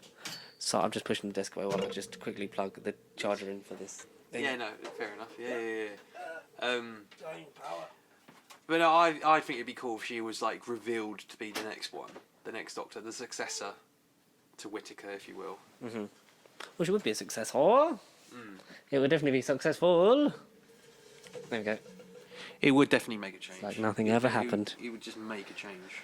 Yeah, because she's going to be, let's be honest, negated to Big Finish Doctor / Doctor we didn't know existed, like War That's the thing, Doctor. they'll make a whole range about her now. Yeah. Did you see there was a gif of like Big Finish running to the phone when they see that Joe's a hidden incarnation of the Doctor? No, I didn't And so see she's it. just like... Nick Briggs is rubbing his hands together with all the money he's going to make. Money, yeah, legit. He's balling. He's on it. He's balling. He's literally getting on it today. But very interesting. She's got a TARDIS very similar to Mr. Hartnell. Hartnell, but the body is very is. that of Troughton to Pertwee. Oh, it's just a mixture. So where? Oh, no. So the debate no. is, where does Jo fit in? A lot of the Timeless Child stuff alludes to that she is the very first, or the last from a previous regeneration cycle. Yeah. Which I don't like because At all. Yeah. I don't like previous regeneration because the thing. It just negates what we know. It's a But 50-something. I know we're in a show that forgets stuff all the time that's now no longer relevant. And constantly under different showrunners, they like to change things and retcon things. Oh, 100%. 100%. Like the yeah. TARDIS suddenly just doesn't translate anything anymore. Why? Why? Yeah. But the thing that, but then I think there's a galactic law that that doesn't translate the Judoon because of the Shadow Proclamation, but I don't know. Under Article 15 of the Shadow Proclamation, which hasn't been mentioned in a while.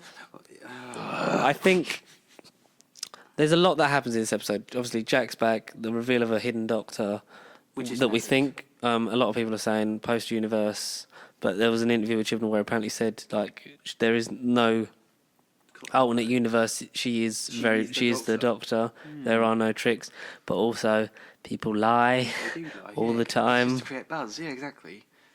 No, I just reckon by the finale, this effect will be undone. We'll know more about her, but we won't know enough about her to be like, right, she's going to be... I think she's a there. Doctor within her own right, but I don't think she's going to be in terms of... It might be a David Morrissey situation. That's what I thought it was going to be. It might be like the Time Lords, the Timeless Child experiments. I reckon it is like an alternative branch Time Lords experimenting on themselves or the Doctor. And Feels very Cartmel master plan-y. It very much does. And I reckon that Doctor's off of that ilk. Yeah, Or I because... saw it could be the other, alluding back to the Virgin novels and like the Yeah. original canon. Yeah, I'd prefer Yeah. if Joe Martin then could become the Doctor in the future and then, travels and that. Yeah. Because it's important, like, having a person of colour as a Doctor, let alone it being a woman, that's, like, a big thing. It's a huge Like, plus. yeah. Huge, yeah. It's amazing for, a show that's 57 years in and, making strides to be more progressive. Because the Doctor Who is a show about change, about acceptance, about standing up for the little guy. And it's currently a place with one of the most toxic fandoms on the planet. In the universe. Which I think you'd agree with seeing some of the comments that, like, and how sort of negative people are. How horrible it can be online, yeah, totally. Like, and I really enjoyed Jodie in this one because she was on her own for a lot of it. So it allows she her was just in a stuff to do. situation where she didn't know how to feel. She didn't know whether to... She, like you say, she knew Like her walking- past, she knew her life. Yeah. And I don't remember. And we know her like And we, the audience do. Yeah. I think, like, as proven before, like, hidden incarnations yeah. of the Doctors, I don't know if they're a good thing. No, not Mainly necessarily. because what makes John Hurt's Doctor different from the other Doctors? Nothing. He's just He a was bit. just He's just a bit grumpier. And a bit selfish. And then he just becomes the Doctor anyway. Yeah, exactly. Yeah, totally. Yeah. Apart from like, grumpy because I killed everyone, even though I didn't. Not by choice. I would have. I maintain to this day that Day of the Doctor would be much better revered if it was Paul McGann. Yep. Because I always imagined it was Yes. Paul McGann. Yeah, Paul McGann is the everything Doctor. Because he was the heartless romantic, the Victorian sort of explorer, and then for him to be sort of so beaten down by this war that to end it, he sacrifices both species. He Gave up like his gives title. up, he gives up eternal damnation, and then that like carries over into Eccleston, and then he is reborn again. Yeah. From a man who was so like, oh look, alarm clocks, Phoenix alarm clocks, Phoenix feathers and yeah. Red, yellow, perfect blue. Yes, these shoes, they fit perfectly. Grace, like that would have been great, is it? And I don't. Arc. Yeah. And I think Joe Martin deserves better than to be just a hidden incarnate, because someone said it's like they're giving out crumbs of like, look, this is how inclusive we are, but then like taking it away again. And I think we're gonna have to judge on how we see. Fucking another update on this fucking computer. Oh, I even thought she could have been River. Yeah. Like a River-esque... Oh, was it a River-esque? Romana. Romana. I didn't think of Romana. No one thinks of Romana I did anymore. not think of Romana. I completely forgot about Romana until just then. Oh, damn. That would have been a great twist. She was Romana. She was the master again. Like, what if we just got... Imagine a series where we get... Each episode is a different incarnation of the master. But then that's leeway, though, because of the unknown gaps and incarnations between the canons and stuff. Like, there are multiple incarnations we don't know about. Generally, we follow the same thing as the Doctor. It's like, each one you see is then the next one along. Yeah. Which is, it's not... I just... Like, Hartnell started this show... He definitely should be the beginning, Yeah. No doubt. He's the beginning. And I think, like what we said earlier... Because of this era, have it do whatever it wants in terms of the timeline of classic Who Doctors. No, not classic Who. So like new Who Doctors, leave 2005 era. Yeah, from 2005 onwards, have them do whatever they want because that's what they're going to do. But like in terms of the 26 season. 1 to 6. Yeah, that was its thing. That was what it was at that time in terms of that time of making television. You leave it like that. Do not touch that. Yeah, do not touch it. You leave it like that, maybe just for the respect of the actors that are sadly no longer with us, like the reason we have, because without Hartnell being the first, you see him go from heartless to thingy, and we'll see hopefully how this resolves in the finale. It was the most I think it's my favourite Jodie episode. I think it's by far. It's the most I've been physically involved in something. I think, and emotionally involved. I think I'd say Fugitive, The Judoon, Rosa, and Spyfall. Yeah, top 3 easily. Yeah, 100%. Spyfall for part 1 better than part 2. Yeah. Not just because of the. Because then it just becomes The Chase. It very much does. The Chase. But just less good because there's no Frankenstein throwing a Dalek. Oh, I still haven't watched The Chase. I like The Chase. Yeah. The Chase is sneakily becoming a really favourite story of mine because I watched it because I got that for Christmas. But we got the season 26 box set to watch now, lad. What do you make of? What's your opinions? Of which part? Well, all of it. Just I don't know. Just going forward, like I've just said, like I reckon for now, time of recording, she's the Doctor, she's this, and everything we know is a lie. But what we know from this episode is a lie also going forward. I reckon by the finale, if the lone Cyberman, because that's another key element that we didn't mention. Yeah. Mention Jack's his message to the Doctor because he fails to scoop the Doctor. They didn't meet. That's what I'm gutted about. But I'm glad because at least that's leeway for the character to then return in the future. Yeah. So they can actually bump. But no, Jack's basically key role in the episode, apart from bumping into snogging Bradley. Oops. So wait, that's a message from the Shadow Proclamation. Top urgent recording. What was that? New Adventures. Doctor Who, first issue 199. That was Jack's new message right there on audio, but we had to mute it because the BBC would be on us. Yeah, exactly. No, but basically Jack's role, apart from just seeing his gorgeous face on our television screen and just snogging Bradley Walsh, which is very amusing, he warned us about the lone Cyberman. And to tell the Doctor about, beware of the lone Cyberman, blah, blah, blah, blah. They're an empire that's been fallen or something along those lines, and the Doctor must get this information. The message must be relayed. Yeah. Don't give the lone Cyberman what it wants, because don't give it what it wants. Yeah, the Cybermen have been brought down to its knees on the brink of dust. But then, like Jodie says, they're everywhere, all across space and time, like past, present, right up there with the Daleks. Great. Can't wait to meet them. Which makes it sound like that's the finale that we build into the Timeless Child.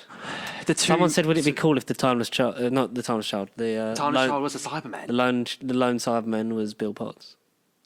Oh. So much data. Yes. Time Lords. Oh, I have. Yeah, but from that episode. I feel like Susan's coming back. No. Well, she's got a new Big Finish adventure coming out. In Yeah, April. with She's got Willie a new- Russell. Yeah, and Paul McGann. Paul McGann's in it. Yeah, she's meeting Paul McGann in it. Oh my god. During the Time War, yeah. Well, I think it's during the Time War. So Susan's the only Time Lord that's like never regenerated. From what we know, yeah. From what we know, yeah. But yeah, that's I think in April. It's called something like Susan's War. Yeah.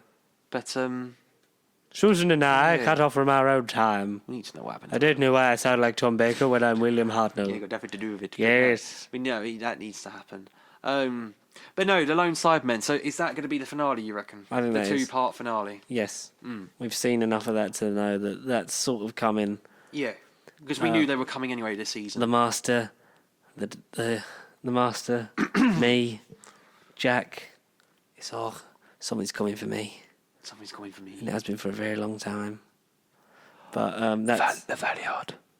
that's what I thought they were doing the Valor because episode 7 is called Can You Hear Me? Oh, With is it? the Yeah. have you seen the sort of like the Still Coming Soon trailers like For like Praxis. no for like not for like next time so like after I think don't know whether it was after like episode like 3 or 4 and it was like for the rest of the season and Right, yeah. it has like an old man in it that looks very much like Michael Jaston, as in the Valiard. yeah but also like it looks like he's Black Guardian like in costume. You'll have to look it up on Twitter because there's some of them. Huh. So, oh, damn. So that might be what 7 and 8 then, maybe. Huh. So That'd be episode 7 is called Can You Hear Me and that's with him in it. So we'll see. Right. If that- And in this next one, episode 6, is called something like Praxeus or something, isn't it? Something silly like that. Praxeus. I don't know. Praxeus. Praxis, where it's it has a nice lead in from this episode. Two things happening on the same identical murders on 2 different continents Yeah, at the same time. Or At the something same like time, that. yeah. Sounds interesting. across the world. It does sound appealing, that one. It does sound very appealing. But yeah, Jack was back. He issued his warning. Then before the nanogenes get me. Those goddamn nanogenes, or whatever he says. Because it looks like they hurt him. Yeah, because it's anti-theft. So like, because nanogenes, I think I just thought it was regeneration particles. basically like infecting him. Obviously, he's immortal, so it doesn't really matter because Jack can't die. It's Jack, yeah. For those who exactly. don't know, does this mean more Torchwood? God, I hope so. He said also, I'll see her again. Maybe not soon, but whenever she needs me, I'll be there. I also like that as soon as he finds out that the Doctor's a woman, apart from like the old obvious joke of like, oh, I gotta see this. He changes the personal pronouns right away, and it's a friend that he's known for a very long time. In some cases, waited like centuries to find him again, and just like Instantly, it's she. tell her, oh, she likes him mouthy, does she? Like it automatically, without even thinking, Changes. changing the personal pronouns of his friend. That was a nice touch because the person who's going to be the most accepting character, apart from maybe River, is Jack. He's Jack, yeah, totally Jack. 100% Jack. But River would be a bit more sexualized. Oh. Well, they need to meet on screen. That was back in season 11, like Alex Kingston. I finally got my vortex manipulator back from River. Thanks a lot. Yeah. Which is a shame because I think Alex Kingston and Jack would be. John Barrowman I think they'd get on like a fucking house on fire on set. Can you imagine being on set with those two? I imagine that would just be like a bit of a party. a rave in BBC studios. Because John and David got on so well, and a lot of the filming of like series 3 like is them just having like a giggle and a laugh. Right giggle. Great gag reel, or whatever. Like when the filming of Martha's like chasing in Martha's car, and like John like he's getting in the back of the car, and John's like, David, I bought cake, and Dave just goes woohoo. That's it. Yeah. Like he sneaks cake behind like underneath the back seat of the car, so then they're just eating cake between takes in the back of Martha's car. Didn't know this. Is this on the extras of the? It's on the behind season? the scenes of the series 3 stuff. I As an never really watched them, but I'll have a look. I do. I love that. I love it, especially that era. That era, so because On the point. reason it's like hit home with definitely me, probably you, the same, is because that's our era of Doctor Who. 100%. Always Is and Jack. will be. Jack is probably not just for that era, but in terms of Modern Who, is probably one of the most popular and most Successful. beloved companions. And like successful. new ones, and that's. Some instances better than River. I think River is basically just Jack. Yeah, just female. Like I think if you and written to be more significant. But yeah yeah, a plot device that sounds like Jack Harkness. Yeah, exactly. Yeah. Whereas Jack like is he is. If you want to talk about representation, he's a man that like doesn't care who or what you are. He'll be friends with you or try and sleep with you. Regardless of who you are, and like he's or whatever timeline very you're from. accepting Whatever and timeline you're very world weary. Not quite the face of Bo. Yet, Which is what I thought they were going to do. I thought that thing on the bottom was going to be a projector, and that was going to be just John Barrowman's face and like him morphing into face of Bo. I thought that's where they were going to go with it. Oh yeah! Don't move. Not a muscle. The hologram laser sensors, or whatever he says. Yeah. Where it was just a voice. Yeah. Actually, I didn't think of that. I thought it was going to be like Wizard of Oz, and it was just going to be John Barrowman's face, Zordon style. But it was. I enjoyed it. Obviously it packs a lot in. Not all of it sort of hit. I think because it didn't really give you a chance to sort of breathe and like get over one thing. No, it's totally. And I think that can either be to your advantage or to your detriment. So we'll have to see when it gets resolved this series. Which definitely. I think it will be. But then there was rumours that the Timeless Child wouldn't be resolved straight away. It wouldn't be resolved till possibly next series. What Timeless Child again? Yeah, or when really? Like that would be the running arc for Jodie's era and her exit. Yeah. I wouldn't mind her being her final. Yeah, do you know what I wouldn't? I wouldn't mind is if they like retcon Roof Doctor out of existence. That River? No, Roof Doctor. Oh, sorry, I thought you said River. They retcon Roof Doctor out of existence, but in the same guise as Peter Capaldi, but done better. That's the face she chooses to remind herself of who she is. Yes. And going forward, you can instead of that thing of like we're going to forget for a season and go to remind me, to hold me to the mark. I'm the Doctor and I save people. I think that'd be enough if they're going to sort of fuck her off out of continuity. Then you have to cast Joe Martin, isn't it? Because I've always said, make the next two at least. So you have three Doctors three completely different women. So you've had, like, I know Jodie's not like. She wouldn't be like what you'd class as like a Matt Smith young, but she's like definitely a young Tennant-ish. She's like 37 now.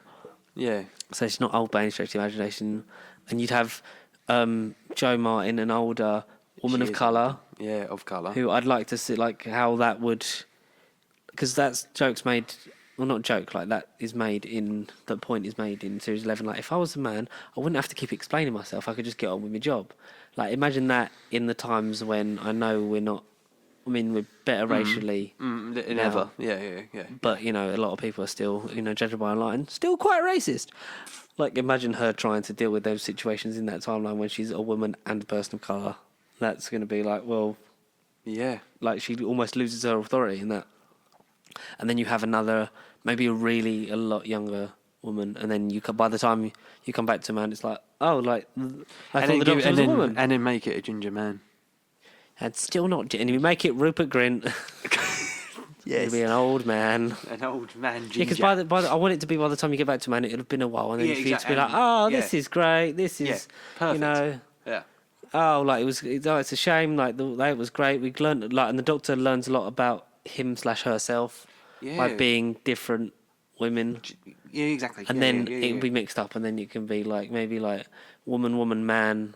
Woman, man, woman, man, exactly. man, woman, you can literally just go what you like. Yeah, totally. And then we get to a point where they're all equal. And then the Time Lords learn that they could be multi-gender, and you get few CGI'd abominations. No. They become one. It's the nicest way they've done gender fluidity. Yeah, 100%. Like, we're above your culture. Like, that's one of the few things that, like, Capaldi's era did right. Like, we're way above your, like, culture of just, like, having genders. Like... But, we shall see. But then maybe it also sort of makes, like, the Stephen Moffat era kind of when he goes, and when he was a little girl, one of those was a lie. Can you guess which one? Yeah. They've always been subtle about it, yeah. But, It was inevitable at some point. The women had to happen, and it did. So. Yeah, and they deserve it, and write them well. We've already gone over how important female characters are. So, overall, I'd say... Without knowing the ending, I'd give it an 8. Yeah. but for now, I'm reserving judgment until the payoff for this series Goes. and if it's continued into future of Jodie's reign. Yeah. If it's going to be a 14th Doctor arc, that's going to get remembered. I wouldn't be surprised if it was. I wouldn't be surprised if it was carried on until the regeneration. Like it was sort of her downfall and her sort of madness. Like with the cracks in Matt Smith. Yeah. Because that was dealt with in Series 5, but then it popped up again. You know, it didn't pop up again until his last episode. Until the end. It was alluded to like, yeah, guys, this was in Series 6. You just didn't see that camera angle. Like how they were going to... the reason that Seven was going to regenerate in the 1990 season was he was going to be driven into his own insanity, which caused him to regenerate. Oh, right. I'll have to read you. I'll have to read you the please. the original like things for draft that of season. that. Yeah, Oh, well, that would have been. dark. But talking of dark, Jojo Rabbit to end on a On a positive note. positive note, because I finally saw Jojo Rabbit, a film that I've been waiting to see, and finally got around to seeing it. I think when was it? It's like Saturday or something. The Saturday, yeah. It's just like Don't matter when, as long as you've done it. You've and been there, done that. went there. Obviously, not in smaller screens now because it'll be on the way out. So go catch Jojo Rabbit, folks, before Yeah, it please. goes, Desperately. and show it some support and love because it's Or just give your money to Taika. Go to his Patreon page if he has one. Taika Watiti directing He's a god. and starring and writing in Jojo Rabbit, based off of a novel. I don't remember what the name of it is. Oh, no, did I? I googled it, but I can't. Yeah. Basically, young boy Jojo. Young Jojo. Yeah. Who's not a rabbit. He's not a rabbit, but he's called a rabbit because of his, how scared he is of killing one. Yeah, of his Jojo Rabbit. of his ways. He's a young 10-year-old boy. Yeah. 10-year-old boy living in Nazi Germany. Obviously, it shows his Caging Skies. Caging Skies it's called. shows his fanaticism with the Nazi Party. Done in a way, it's not obviously done serious. It's just how it's almost how they would have pitched it to children. It's like, you could be like this super cool club with like all your friends, and you're saving the world by ridding them of this like horrible enemy that's going to read minds and make you like deal with these kind of things and blah blah blah. And he wants to be best friends with Hitler, like, so he's got an imaginary friend of Hitler played by Taika Watiti, obviously for comic relief. Yeah. Because the snowflakes in this are like, you're trying to glorify like that. It's like, no, because everyone knows that the Nazis were horrible, horrible people. The worst of of real life kind. Like, luckily we're nowhere near experienced it, but nothing like Thank that. God. Nothing like that should be. That was replicated. an abomination. Nothing like that should ever be replicated. Yeah. on this earth again. Ever. Yeah. But yes, so there's some great casting here. Not just like the young kid actors are great. Scarlett Johansson really surprised me as a mother. She was really good. Stand out. Do you know who I really liked? Sam Rockwell. Yes. Sam Rockwell as the like one-eyed general. It's like I got demoted for negligence. I drew my uniform for when I ride into battle. Even good old. Yes, those are tassels. even Alfie Allen. Theon, yeah, Alfie Allen. Says Yes, Theon. my lord. He always ends up like into some kind of dictatorship. Rebel Wilson was tolerable. Yeah, but she got irritating. Like one of my only gripes with it for a little bit. Like Because she's like, very much like, get her to do the Rebel Wilson thing. You come in and do the Rebel Wilson thing. Yeah. Which apparently in Cats is really not appreciated. I still haven't seen it, thank goodness. But I don't know. I see that for a laugh. I just kind of want to see it.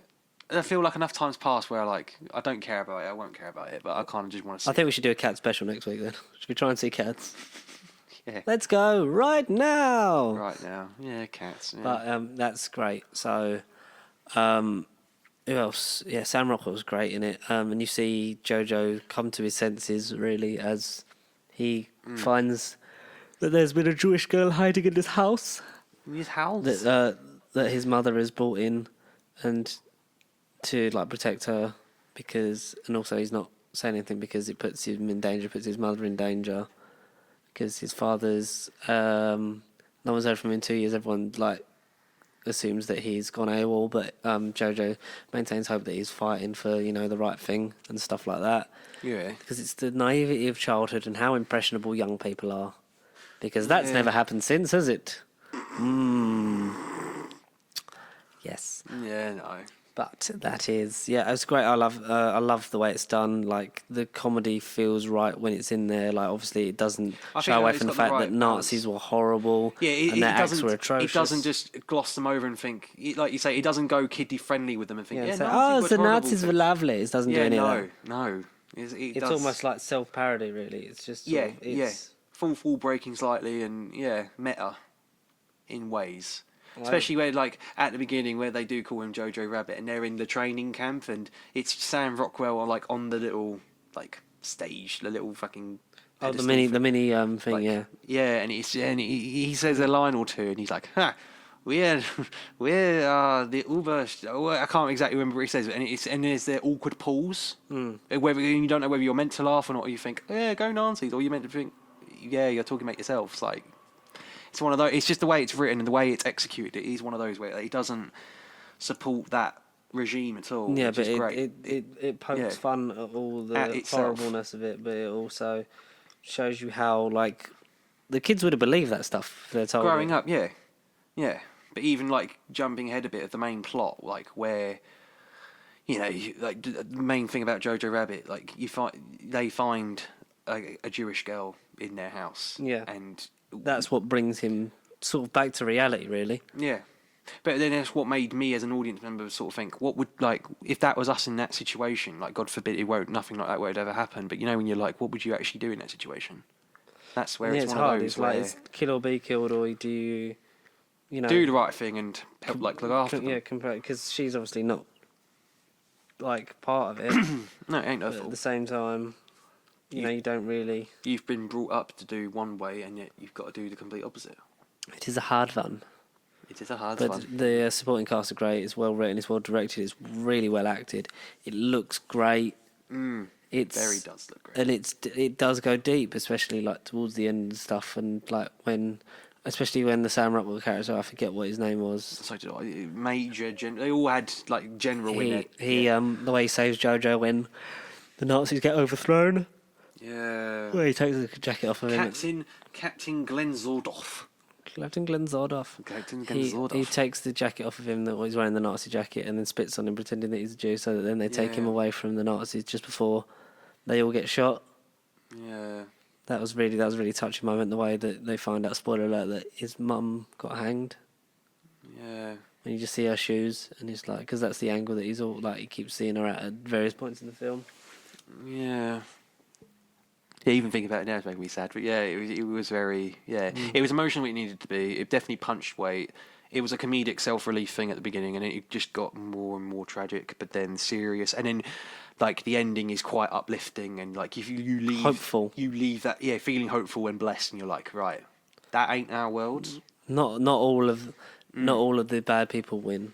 Exactly. Yeah, it's one of those, like, positive, uplifting endings that you need in a film. Just when the Obviously. time seems dark, you must turn on the light.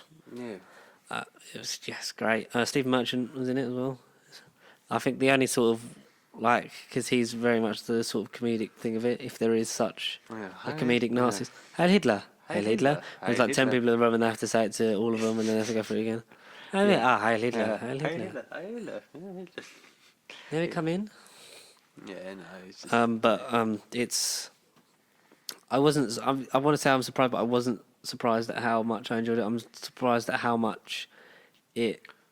deeper it went than just trying to be a satire. A weird comedy thing, Rather than just being a dark satire weird film. comedy love story. Yeah. Yeah. It went so much deeper than that, and it's just An achievement in that sense. and it's just Taika Watiti being amazing. A god. Yeah. Yeah. Of modern cinema. Burn down the house and blame Winston Churchill.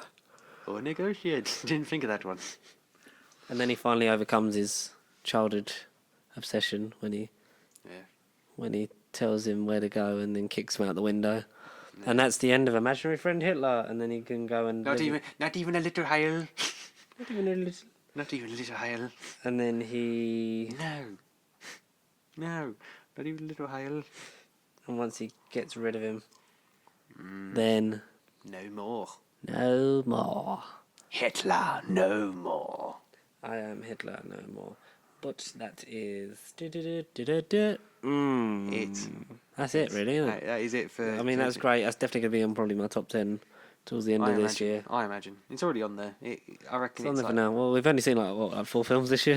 It is so far. Yeah, It'll be pushed. I've just seen this. It's literally just popped up on your popped up on my news live on the air. So we'll see. budget. This is a fan theory of Doctor Who. Doctor Who. Doctor Who theory. Season 12's Master is from the 11th Doctor's era. The Master reappeared in Doctor Who Season 12, but seemingly died in Season 11. But could this version of the Master be from the past? Yeah. Like before Missy. Could the Season 12 incarnation of the Master actually be a past version of the iconic Who villain? Doctor Who started a show on the initial with the Master in disguise.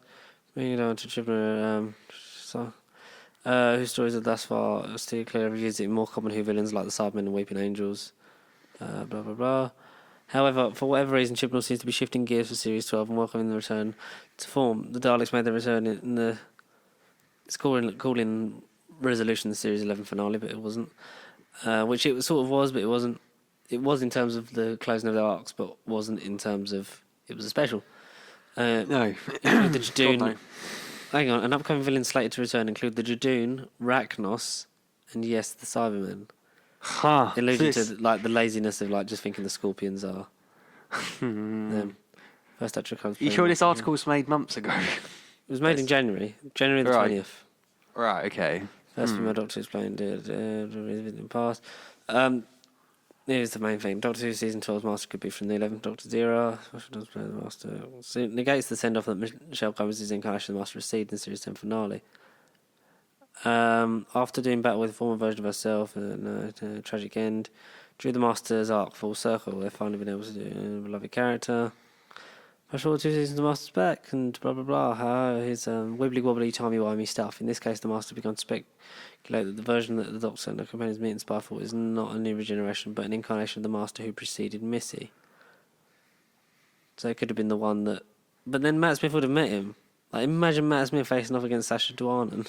That would have been great. That would have been cool. That would have been really cool. But yeah, that was a bit of things. Briefly, the Doctor Who collection. Season 12. Season 12? I don't know. What season are we on? 26. Yeah, 26. Yeah, the last season to be released. Yeah. The last season of the classic era. So there are 20 box sets left. / maybe 21, because depending on if they do something for Paul McGann. Which I think they will. I've read a lot I've read that they are. about a possible release. Don't know if it'd be. We're not. Don't know if it would be collection, but it would be something. No, it No, wouldn't be no. full collection. No. Screw Paul McGann a minute. Screw all of this stuff. Like the next collection release, season 2. What, after season 14? Some point down the line. But like Down the line. Because the Don't same know. source that said the other ones had already said. The ones that we've mentioned, yeah, they've kind of come to fruition. Like, so it would allude to the 20s next, and we don't really know what's after that. So maybe after the 20s, season 2. Season 2's now in the works. I've been in the discussion like very recently. Oh yeah, Season 2 keeps popping up for me. that's pretty cool. But because I think that's from Planet of Giants. The Crusade is in that season though, Ooh. so we could get that one. So maybe that's why they're not announcing Hartnell recreations, because they're going to work on a full season to see if it works. Yeah. But then if there's any bugs with having a collection season, would they have to reissue it? Who knows? But what I do know is Resolution will be included in the Series 12 box set now. Resolution Yeah, is in Series 12. yeah. So it wasn't going to be. Yeah. So the pre. Because it isn't out yet, obviously. No. I've pre-ordered. Series 12. See, in the last week I pre-ordered Series 12 and the Star Wars Skywalker Saga £200 UHD 4K limited 4K edition saga thing. Yeah. Because why not? Because we only live once and you can't take it with you. Yeah. But because obviously I love a steelbook, and it's nice that because the resolution wasn't going to be included on it. They had they have an email for that, and enough people emailed in that they come out and said, I think it's delayed a little bit longer, but it will have resolution on it, so it's cool. I'll have resolution and all that stuff on season 12. together. All right, so I won't buy Resolution then. All right. And then hopefully whenever the 2020 special is, Hopefully that'll be on there. Yeah. 13, or cool. like with Series 9, be on there as well. I don't know. We don't know when it's happening. No. Well, cool. All right, I won't buy Resolution then. Mm-hmm. I won't buy Resolution. Don't buy Resolution, especially not on its own. No. I'm glad I waited. But then I would have just got it for cheap anyway. I would have just picked it up for like $5.99 or something like that. Solid, yeah. But apart from that, that's about sort of it for the usual stuff. Is it? Yeah, we're about there. If you've enjoyed this nonsense for the last 82 weeks, then thank you, because we went up a subscriber again, 107. We're a brand account. I think that might be because of me. I think it's someone at work that may or may not have done it. Ooh. Yeah. Ooh. Yeah. Get on it. Text them right now. Say, have you subscribed? Did you do it, Benny boy? Is it done? Is his name Benny? No, Ben. Benny. Benny! It's from that episode. He's come back. That old man, Benny. He's come back. He subscribed. No, it's a guy at work. I will message him. You message him and say, because I've got a few people that I need to be getting on with it. But yeah, so we're on the way back up. So hopefully we can work on it. We're getting capture card all sorted out. I know I say that, but like, sort of things. Yeah. And the GoPro stuff that we're going to be shooting, because if you want to donate to Nikos's thing because he's running the London Marathon in April, and he does Dead Air Specialist, so we're going to try and get a GoPro on him. We've been working on that with Tom, so we're going to GoPro him, and then hopefully be filming from the sidelines with us. So whether you can make it or not we'll see. Yeah. It would be on a Sunday because that's when they run the London Marathon. So Right, hopefully okay. you'll be there. On a Sunday, yeah. Okay, yeah. And we'll see how that goes. Obviously, gaming stuff coming out very soon, and more things to be excited about, because you can now get us at youtube.com. You can now buy us the next one. You can youtube.com/pasty sheep. Yeah, it's now official. Yeah. One step further. And then once we get really good, it will just be youtube.com/pasty sheep. But that's where you can find us on the YouTube algorithm. I will be beating Matt up this week to hopefully have the audio files, because I want to just SoundCloud it and get that thing for the done on the iTunes and the podcast apps and wherever you hear your various juices. Yeah. And yes. Where can they contact us if they want to nerdbiblecontact@gmail.com. Connor is desperate for some emails. No, just let us know what you think about Series 12. Is it better than Series 11? Like, what's your best and worst season? What's the best Jack Harkness quote? Yeah, what's the best? I was going to say, who's the best John Barrowman? Who is the best John Barrowman? Who is the best John Barrowman? Sleepy John Barrowman, Hungry John Barrowman. 2005 John Barrowman. I like 2006 John Barrowman better. Was he even around in 2006? 2006 was Torchwood. Is that when Torchwood started? Okay, all right. I thought it started after Series 3. No, because that's where it ended in cliffhanger. Yeah. All right. It's on it was on BBC Three early 2006. Right. Late 2006 through to early 2007. Yeah, okay. But no, that's the only Doctor Who related show that's kind of run over 2 years. Yeah. Not counting having a massive break between Series 12 and Series 7 Part 1 and Series 7 Part 2. No. Not counting that. Obviously, at Pasty Sheep on all the social media accounts. Give us a like if you've watched this video. Yeah, that's it. Just give us a like, give us a comment, get our analytics up, because moving to a brand account, we lost all of the comments that we made. So any of the replies, only stuff we've replied. I will go back and reply to them again. The vast amount of comments that we've. Sorry, guys. It was like sorry, guys. Everything transfers over, like your subscribers, your videos, and all that stuff, and your views. But it's just any comments you make or any messages, it just doesn't have enough to like. Yeah, fine. I get it. So we've still got the original comments, but we'll be. I'll go back through and I'll re-comment. You'll re-comment. I'll re-comment on all of them so that they can see and be seen, and we'll catch you on the next one with hopefully more stuff coming at you. And as always, Connor, thank you. For being here. Pleasure, George. That's all right, mate. The support that you've had has been amazing, and we'll hopefully have some more stuff to treat you with next week to tantalise your taste buds. Until then, we'll see you in another time. Let me put it simply. Oh, multiverse. Hello, I'm the Doctor. You missed me, right? Stay pasty, Jack. Just stay pasty. You can get excited now.